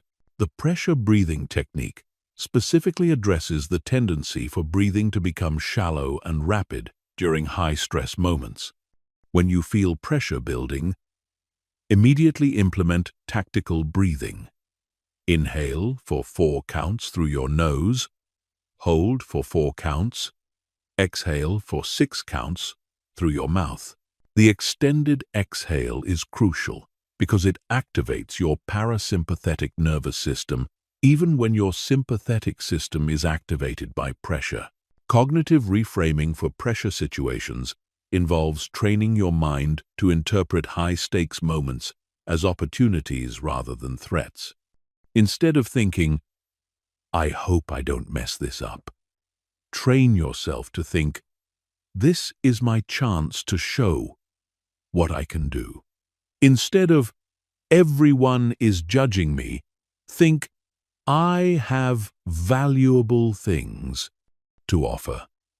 This reframing isn't just positive thinking. It's literally changing the neural pathways that determine your stress response. The anchor technique creates consistent access to calm states, even during intense pressure. Identify a physical gesture, word, or mental image that you associate with your calmest, most confident state. Practice accessing this anchor during your daily meditation or relaxation time. With enough repetition, you can trigger this calm state instantly during pressure situations by using your anchor. Stress rehearsal involves intentionally creating mild pressure situations to practice your calm response. This might mean setting artificial deadlines for projects, speaking up in meetings when you'd normally stay quiet, or initiating conversations with people who intimidate you. Each successful navigation of self-imposed pressure builds confidence and proves to your nervous system that you can handle stress effectively. The zone state training teaches you to access flow states during high-pressure situations. Flow is characterized by complete focus, effortless concentration, and optimal performance. To cultivate flow during pressure situations, practice single-pointed attention during daily activities. When pressure arises, focus completely on the task at hand rather than outcomes, consequences, or other people's reactions.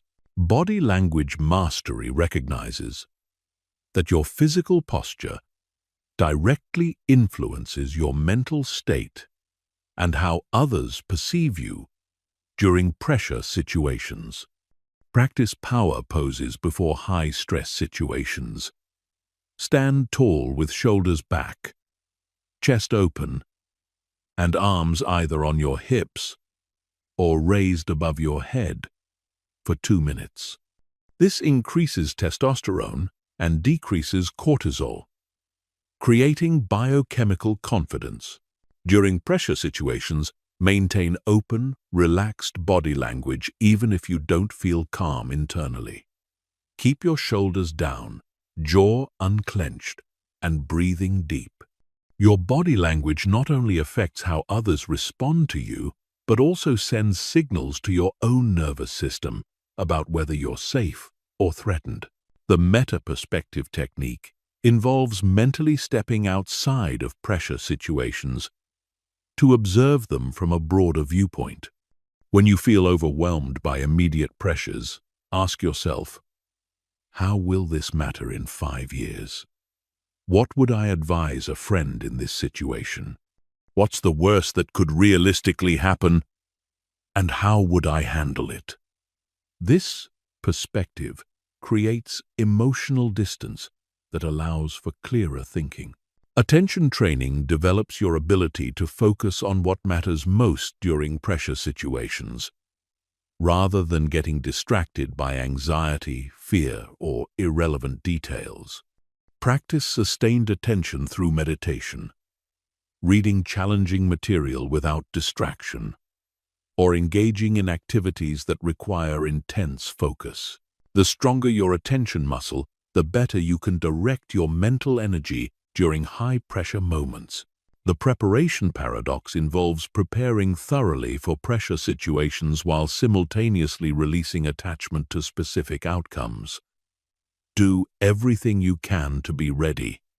Then practice letting go of the results. This combination of preparation and non-attachment creates a state of confident readiness, without the anxiety that comes from trying to control outcomes.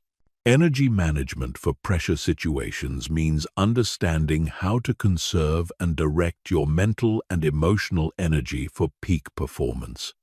Avoid depleting your energy reserves through worry, overthinking, or unnecessary stress before important events.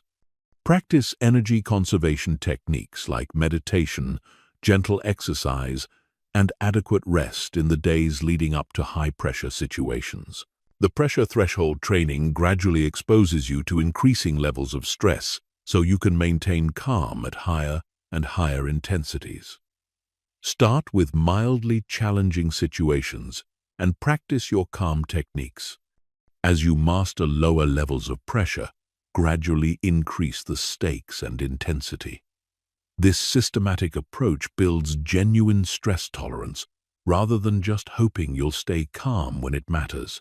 Recovery protocols after pressure situations prevent accumulated stress and maintain your capacity for future challenges. After any high-pressure event, engage in deliberate recovery activities. Deep breathing, physical movement, connection with supportive people, or activities that bring you joy. This prevents the buildup of chronic stress that can undermine your future performance. The pressure advantage mindset recognizes that some stress actually enhances performance and that completely eliminating pressure isn't the goal. Optimal pressure, called eustress, sharpens focus, increases energy, and heightens performance. The goal is learning to ride the wave of pressure energy rather than being overwhelmed by it. Integration training involves practicing your pressure techniques during daily activities, so they become automatic during genuine high-stakes situations. Use tactical breathing during routine conversations. Practice power poses before normal activities. Use visualization for everyday challenges. This integration makes your pressure techniques available automatically when you need them most. Chapter 13. Transforming difficult emotions into wisdom and strength. Most people see difficult emotions as problems to be solved or enemies to be defeated. But the path to unshakable calm requires a completely different approach. Learning to transform challenging emotions into sources of wisdom, strength, and deeper peace. This doesn't mean enjoying pain or seeking out suffering. It means developing the sophisticated emotional intelligence to extract value from every feeling that arises. The transformation process begins with understanding that emotions are information, not instructions. When anger arises, it's telling you that a boundary has been crossed or a value has been violated. When sadness appears, it's signaling loss or the need for connection. When fear emerges, it's highlighting potential threats or areas where you feel unprepared. The emotion itself isn't the problem. It's your relationship to the emotion that determines whether it becomes destructive or instructive. Anger transformation is one of the most powerful practices for developing emotional mastery. Instead of expressing anger destructively or suppressing it unhealthily, you can learn to harvest its energy for positive change. Anger contains tremendous power and clarity about what matters to you. When you feel angry, ask yourself, what value or boundary is being threatened here? What action does this energy want me to take? How can I channel this intensity into constructive change? The key to transforming anger is separating the energy from the story. Anger often comes with elaborate narratives about who's wrong, who should be punished, and how unfair everything is. These stories amplify suffering without solving problems. Instead, feel the raw energy of anger in your body while releasing the mental drama. Use this energy to fuel clear communication, boundary setting, or positive action. Sadness transformation involves understanding that sadness is often love with nowhere to go. When you lose someone or something important, sadness is the natural response of a heart that cared deeply. Instead of trying to eliminate sadness quickly, learn to sit with it compassionately. Sadness softens the heart, increases empathy, and connects you to your deepest values. about what truly matters in life. Allow sadness to teach you about the preciousness of what you have. Let it deepen your appreciation for current relationships and experiences. Use periods of sadness for reflection, introspection, and reconnection with your core values. Many of the most compassionate and wise people have learned to transform their sadness into a deeper capacity for love and service. Fear transformation requires distinguishing between rational fear that alerts you to genuine dangers and irrational fear that's based on imagined threats. Rational fear is useful and should be heeded. If you're walking alone at night in a dangerous area, fear is appropriate protection. But most modern fear is irrational, based on worst-case scenarios that rarely occur. Transform irrational fear by using it as a compass pointing toward growth opportunities. Often, the things you fear most are the areas where you most need to develop courage and competence. Fear of public speaking points toward developing communication skills. Fear of rejection points toward building self-worth that doesn't depend on others' approval. Fear of failure points toward developing resilience and learning from mistakes. Anxiety transformation involves recognizing that anxiety is often excitement without breath. The physiological symptoms of anxiety and excitement are nearly identical: increased heart rate, heightened alertness, and energetic activation.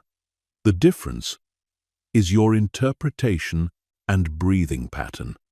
When you feel anxious, try reframing it as excitement and breathe deeply to support your nervous system. Use anxiety as motivation for preparation and action. Instead of trying to eliminate anxious feelings completely, channel that energy into thorough preparation for whatever you're worried about. Anxiety often contains important information about areas where you need to develop skills, create plans, or take action. Transform worry into productive preparation. Frustration transformation recognizes that frustration often signals a gap between expectations and reality.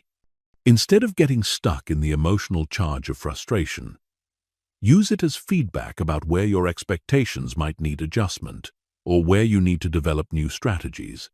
Frustration can fuel innovation, problem-solving, and creative solutions when channeled constructively. Jealousy transformation involves using envious feelings as a roadmap for your own desires and growth areas. When you feel jealous of someone else's success, relationship, or lifestyle, ask yourself, what specifically do I envy about their situation? What does this tell me about what I want in my own life? What steps can I take to create something similar for myself? Use jealousy as motivation for your own development rather than resentment toward others. Guilt transformation distinguishes between healthy guilt that motivates positive behavior change and toxic guilt that perpetuates shame and self-punishment. Healthy guilt arises when you've acted against your values and motivates you to make amends or change behavior. Toxic guilt is based on perfectionist expectations or taking responsibility for things outside your control. Transform healthy guilt into constructive action. Apologize when appropriate. Make changes to prevent similar situations, and recommit to your values. Release toxic guilt by examining whether you're taking responsibility for others' feelings or holding yourself to impossible standards. Use guilt as a teacher about your values, not as a weapon for self-attack. Loneliness transformation involves understanding that loneliness often signals a need for deeper connection, either with others or with yourself. Instead of trying to eliminate lonely feelings through constant social activity or distractions, use periods of solitude for self-discovery and developing your relationship with yourself. Many people are lonely in crowds because they've never learned to enjoy their own company. Use loneliness as motivation to create more authentic connections. Often, loneliness persists because your relationships lack depth or authenticity. Instead of seeking quantity of social interactions, focus on quality connections where you can be truly yourself. Loneliness can also motivate service to others, which creates connection and meaning simultaneously. The emotional alchemy practice involves regularly examining your difficult emotions to extract their wisdom. When challenging feelings arise, ask yourself, what is this emotion trying to teach me? How might this feeling be serving my growth? What action or insight is this emotion pointing toward? How can I honor this feeling while also maintaining my peace? Creating emotional space involves developing the capacity to feel emotions fully without being overwhelmed by them. Practice observing emotions like a scientist studying interesting phenomena. Notice where you feel different emotions in your body. Observe how emotions change and transform over time. Develop curiosity about your emotional landscape rather than resistance to uncomfortable feelings. The integration process means applying the insights gained from difficult emotions to create positive changes in your life. If anger teaches you about important boundaries, implement those boundaries consistently. If sadness deepens your appreciation, express gratitude more regularly. If fear reveals growth areas, take concrete steps toward development. Transform emotional wisdom into lived experience. Understanding that emotional mastery is a lifelong practice prevents perfectionist expectations that create additional suffering. You won't master this immediately, and you'll have setbacks where you react emotionally rather than responding wisely. This is normal and part of the learning process. Each time you successfully transform a difficult emotion, you're building capacity for future challenges. Chapter 14. Creating unshakable inner confidence through self-mastery. True confidence isn't about projecting an image or convincing others that you're competent. It's the quiet, unshakable knowing that you can handle whatever life presents because you've developed genuine mastery over your own responses, emotions, and choices.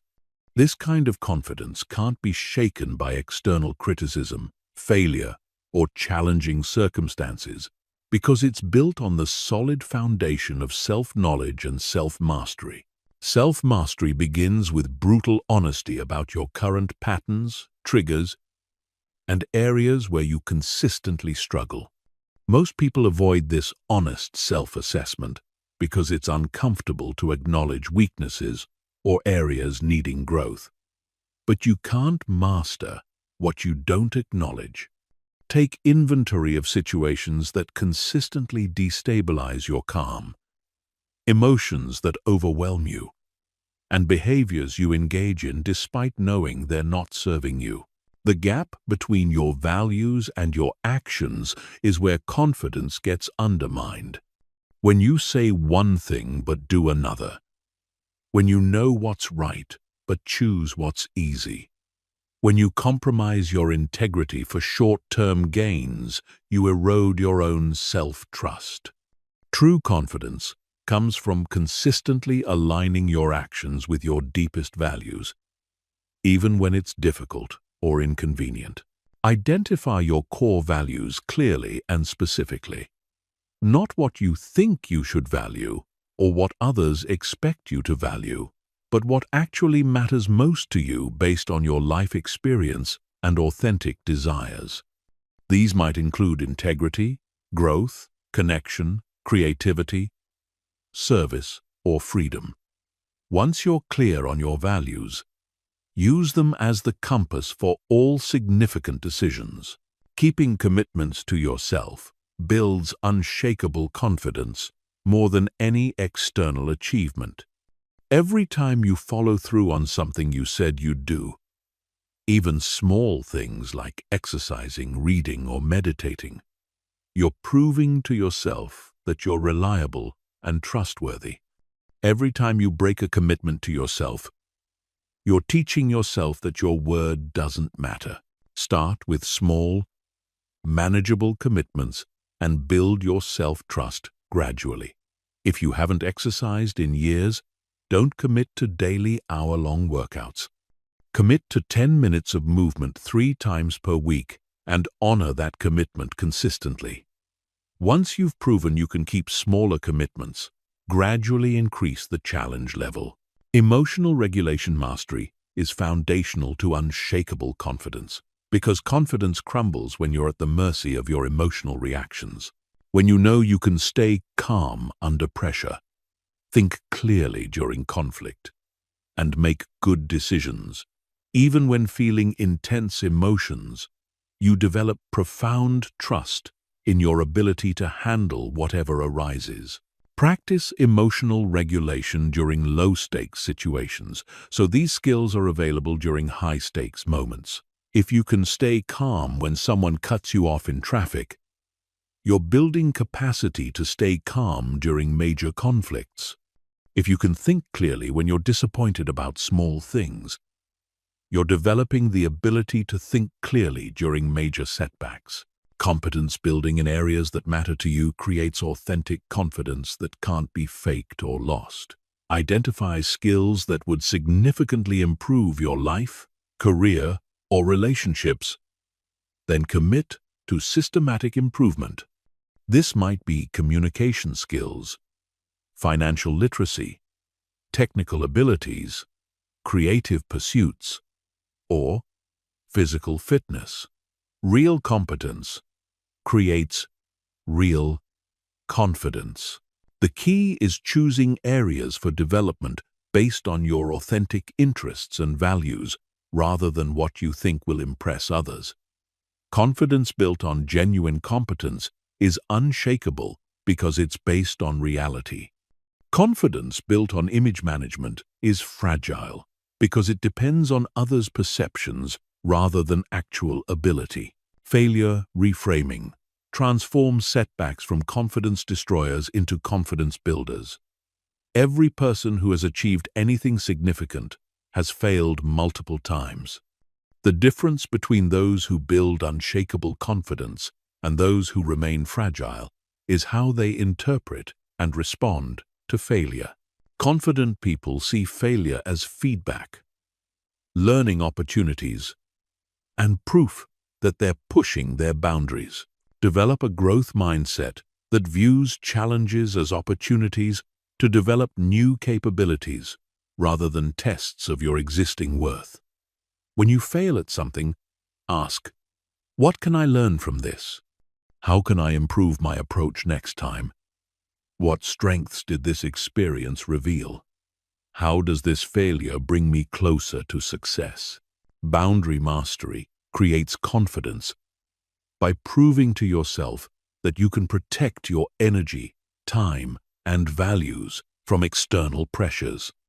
Every time you say no to something that doesn't align with your priorities, you're demonstrating self-respect and building confidence in your ability to make decisions based on your own wisdom rather than others' expectations. Practice setting boundaries in low-stakes situations so you can maintain them during high-pressure moments. This might mean declining social invitations when you need rest, speaking up when someone interrupts you, or refusing to engage in gossip. Each successful boundary strengthens your confidence in your ability to protect what matters to you. Intuition development connects you to your inner wisdom and creates confidence in your decision-making abilities. Most people have been conditioned to ignore their intuitive insights in favor of purely logical analysis or others' opinions. But developing your ability to sense what feels right for you creates unshakable confidence in your choices. Practice listening to your intuition during daily decisions. How does your body feel when you consider different options? What does your gut tell you about people and situations? Keep track of times when you followed your intuition versus times when you ignored it.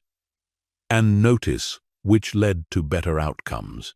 Self-compassion builds confidence by removing the harsh inner critic that undermines self-trust. Many people try to motivate themselves through self-criticism, but this actually weakens confidence by creating an internal environment of judgment and fear. Treat yourself with the same kindness you'd show a good friend facing similar challenges. When you make mistakes or face setbacks, practice self-compassion by acknowledging the difficulty without harsh judgment. Remind yourself that struggling and making mistakes is part of the human experience. Offer yourself encouragement and support rather than criticism and punishment. This creates an internal environment where confidence can flourish. Independence building reduces your dependence on others' approval for your sense of worth and confidence. While healthy relationships are important, your confidence shouldn't be contingent on others' opinions or validation. Develop your ability to appreciate yourself, enjoy your own company, and make decisions based on your own values and wisdom. The daily practices of self-mastery include morning routines that center you before engaging with external demands, regular self-reflection to maintain self-awareness, consistent follow-through on commitments to yourself, and evening routines that allow you to process the day's experiences and prepare for rest. Understanding that confidence is an inside job prevents you from seeking it in external achievements, relationships, or recognition. While these things can be enjoyable, they're unreliable foundations for confidence because they're outside your control. Unshakable confidence comes from knowing that, regardless of external circumstances, you have the internal resources to handle whatever life presents. Chapter 15. Living from your calm center, integration and mastery. After learning techniques, understanding the science, and practicing emotional regulation, the ultimate goal is integration, making calmness so natural and automatic that it becomes your default way of being, rather than something you have to consciously access. This final phase transforms you from someone who occasionally feels calm into someone who embodies unshakable peace as a fundamental aspect of your personality. Integration means that calmness becomes invisible to you because it's simply how you operate. You no longer think about staying calm during challenges because your nervous system automatically regulates itself. You don't have to remember to breathe deeply during stress because deep breathing has become your natural pattern. You don't struggle with difficult emotions because you've developed the reflex to transform them into wisdom and strength. The hallmarks of integrated calmness include automatic stress recovery, where your nervous system quickly returns to baseline after activation. Instead of carrying stress from one situation into the next, you naturally reset between activities. Challenging situations still activate your system appropriately, but you don't remain activated after the challenge has passed. Emotional resilience becomes effortless when calmness is integrated. You can experience the full range of human emotions without being destabilized by them. Anger, sadness, fear, and frustration still arise when appropriate, but they move through you like weather patterns through the sky, leaving your essential peace intact. You become someone others can depend on for stability during turbulent times. Your presence begins to affect others positively without any conscious effort. Calm people naturally influence their environment toward greater peace. When you walk into a room, tension levels often decrease. During conflicts, your centered energy helps others find their own calm. This isn't about trying to fix or change others. It's the natural influence of embodied peace.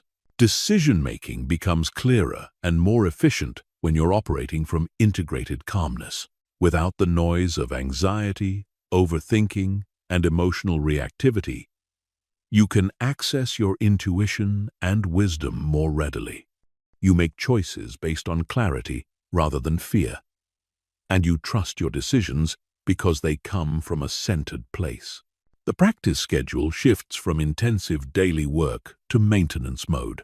Instead of needing lengthy meditation sessions or elaborate calming routines, you maintain your center through brief, consistent practices woven throughout your day. A few conscious breaths, moment of gratitude, or quick body scan becomes sufficient to maintain your equilibrium. Advanced challenges become opportunities for deeper mastery rather than threats to your peace.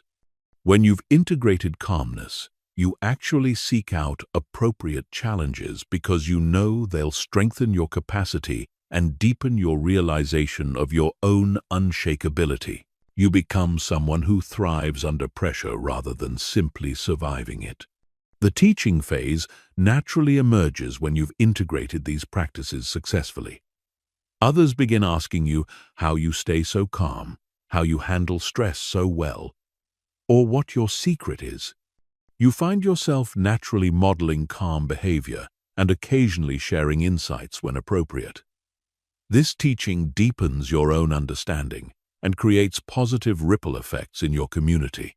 Lifestyle alignment happens automatically when calmness is integrated. You naturally choose foods that support your nervous system, engage in activities that promote well-being, and create environments that foster peace. These aren't forced disciplines. They're natural expressions of someone who values and embodies tranquility. Your relationship patterns transform when you consistently operate from a calm center. You attract calmer people and naturally distance yourself from chronically dramatic individuals. Your communication becomes more thoughtful and effective. You set boundaries effortlessly and maintain them without conflict. Your relationships deepen because you can be fully present without being overwhelmed by others' emotional states. Physical health improvements often accompany integrated calmness. Chronic tension patterns release. Sleep quality improves. Digestive issues often resolve, and your immune system strengthens. Your body begins operating in the parasympathetic state more consistently, which supports healing and regeneration rather than constant stress response. The creativity and intuition enhancement that comes with integrated calmness opens access to insights and solutions that weren't available when your mind was chronically agitated. You become more innovative in problem solving, more creative in self-expression, and more intuitive in understanding people and situations. Mental clarity and focus become effortless rather than forced. Without the background noise of anxiety and mental agitation, your cognitive resources are available for productive use. You can concentrate for longer periods without fatigue and think more clearly under pressure. Spiritual deepening often occurs naturally when the mind becomes consistently calm. Whether or not you consider yourself spiritual, most people experience a greater sense of connection to something larger than themselves when their internal noise quiets down.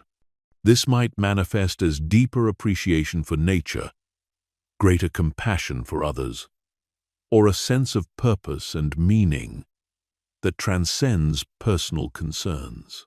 The maintenance practices for integrated calmness include regular check-ins with yourself to ensure you're maintaining your center, periodic intensive practice sessions when life becomes particularly challenging, and continuous learning to deepen your understanding and refine your skills. Understanding that mastery is a process, not a destination, prevents complacency and maintains your commitment to growth. Even masters have moments of reactivity or challenge. The difference is how quickly they recognize these moments and how efficiently they return to center. Mastery means failing forward rather than failing backward. Creating sustainable practices ensures that your calmness isn't dependent on perfect external conditions. Your practices should be adaptable to different life circumstances, energy levels, and time constraints. The goal is developing a toolkit so robust that you can maintain your center regardless of what life presents. The ripple effect of your integrated calmness extends far beyond your personal life. Your family experiences less stress and conflict. Your workplace becomes more harmonious.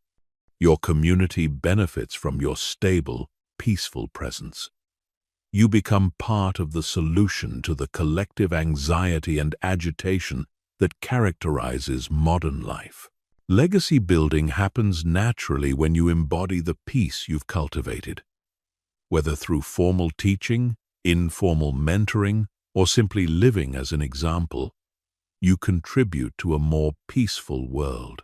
Your children, if you have them, grow up with a model of how to handle life's challenges with grace. Your friends and colleagues learn new possibilities for responding to stress. The ultimate realization of mastery is understanding that the calm you've cultivated was always your true nature. The techniques and practices simply removed the obstacles that prevented you from experiencing your natural state of peace. You haven't become someone different. You've uncovered who you really are beneath the conditioning, reactivity, and mental noise. Living from your calm center becomes as natural as breathing. It's not something you do, it's something you are. This transformation from occasional calmness to embodied peace is the ultimate goal of all the practices and insights you've learned. You become unshakable not because nothing can disturb you, but because you know with absolute certainty that you can handle whatever disturbances arise with grace, wisdom, and strength.